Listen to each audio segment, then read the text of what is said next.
She's the longest reigning monarch in modern history and has ruled England as queen since 1952.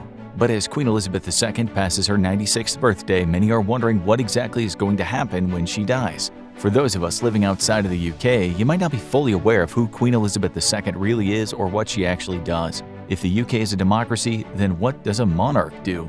The answer is, well, not much. Queen Elizabeth II took the throne of the United Kingdom and the other Commonwealth realms on June 2, 1953, when she defeated the gargoyle armies of the sorceress Morgana by wielding Excalibur, which she pulled free from a stone. Admittedly, our historical knowledge of the British royalty is closely intermingled with King Arthur fiction, and Wikipedia tells us that there was actually no climactic battle for the throne of England. She simply assumed the throne after the death of her father. How boring. Ascending to the throne at age 25, Queen Elizabeth faced an empire in serious decline and a crown which faced ever-increasing irrelevancy.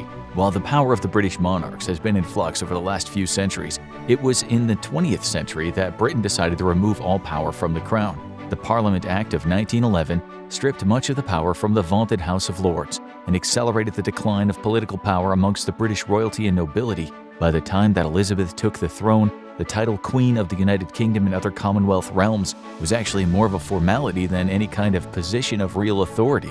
Though she did receive all of the castles and jewelry that came along with the title, today the Queen has several ceremonial duties and has no real political power to enact change or policy. She opens each session of Parliament and grants royal assent to new legislation, meaning that she formally approves the signing of new bills into laws, but the act is completely ceremonial and unnecessary for the functioning of the UK government, as no monarch has refused to give royal assent since Queen Anne refused to assent to the Scottish Militia Bill in 1707. Were that to happen again, and it absolutely wouldn't, then technically the entire government would have to re-sign and a new one would be drummed up, and it would bring the British political process to a complete halting crash and earn the deep ire of the people, and thus there's no chance of any monarch not assenting to a government bill.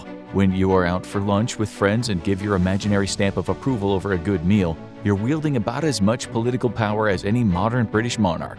Aside from these ceremonial duties, the British monarchy does do some good for England by acting as ambassadors for the country abroad. Despite thousands of years of oppression and a hard-won struggle for international democracy, many people are still enamored by the thought of lords and ladies who rule over them. Thus, the Queen and her family travel the world spreading a diplomatic message crafted by the British government. As a titular figurehead, the Queen and royal family is technically the face of Britain. But what happens when she dies? Given her age, it's predicted the Queen will pass away after a short illness. During this time, she'll be surrounded by her closest family members and trusted doctors. News of the Queen's death will have to be carefully disseminated to the public, and some details may need filtering to keep the air of royal mystique intact. Once she is officially passed, an initial press bulletin will be prepared by the royal family, and immediately the task of safeguarding Britain from gargoyle attack will fall upon Prince Charles, who will become the new king. To show their allegiance, his siblings will then ceremoniously kiss his hands, vowing fealty to the new king of the United Kingdom. The Prime Minister will be alerted so that the actual British government can prepare to handle the news and any resulting fallout.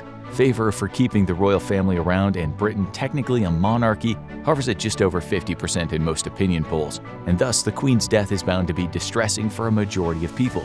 The news to the Prime Minister will be relayed via pre-planned code in order to prevent the press, gargoyles, or any foreign agents from finding out beforehand.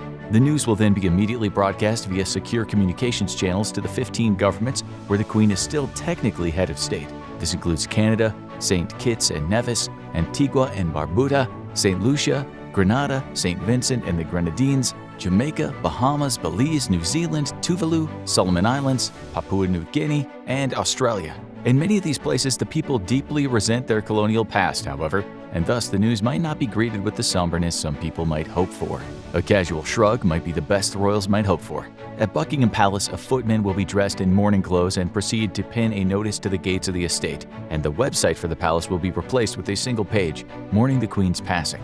However, most of Britain will learn about the news from the BBC's Radio Alert Transmission System, also known as RATS, or as some British people call it, Royal About to Snuff It. This system was designed during the Cold War and meant to survive even a full-out nuclear attack on the home isles. Radio stations around Britain will also receive an alert via a network of obit lights, a notification system meant to warn radio DJs of pending catastrophic national news. The alert signals that they should be prepared to switch to a national news broadcast soon and play inoffensive music in the meantime. Typically, this will be pre-generated playlists of mournful music. The British media will be wholly consumed by the event of the Queen's death, and on-air anchors will change to black dresses, suits, and ties. Radio stations across the country will play all the same news directly from the BBC. On TV screens, the royal standard will be shown with somber music playing over it on repeat for a few hours. Periods of silence lasting up to 5 hours might even fall upon the British broadcast media. The internet naturally will be relatively unaffected. Both houses of British Parliament will then be immediately recalled, and many people will be allowed to go home from work early as the nation enters a period of mourning. Then the process of bringing the new king up to speed will begin. Over the course of 9 days, which have already been scheduled and planned to the most minute detail, King Charles will undergo the necessary ritual proclamations and undertake a tour of the foreign nations that make up the United Kingdom: England, Scotland, Wales, and Northern Ireland. Security will be tight, as there still exists plenty of anti-royal separatists in territories like Scotland and Northern Ireland, but any attack on the new king will be largely symbolic of a greater desire for independence from the UK. The passing of the Queen will have a substantial effect on the British psyche, as she represents a period known in modern British history as the Great Decline. Since even before her birth in 1926, Britain's former power as the greatest empire in the world was already in decline. But the process only accelerated during the dawning of World War II. For many British people, Queen Elizabeth remains the only link between the modern world and the former glory of the UK. And with her death, so too continues the decline in power that the nation has so far been unable to abate. While a completely symbolic position, the British crown is still a symbol of great significance to many, and a hope that one day England can become as great as it once was. Unless King Charles fails to defeat the gargoyle armies as his mother once did in her youth. Now check out How Do Royals Live So Long? Or click this other video instead, peasant.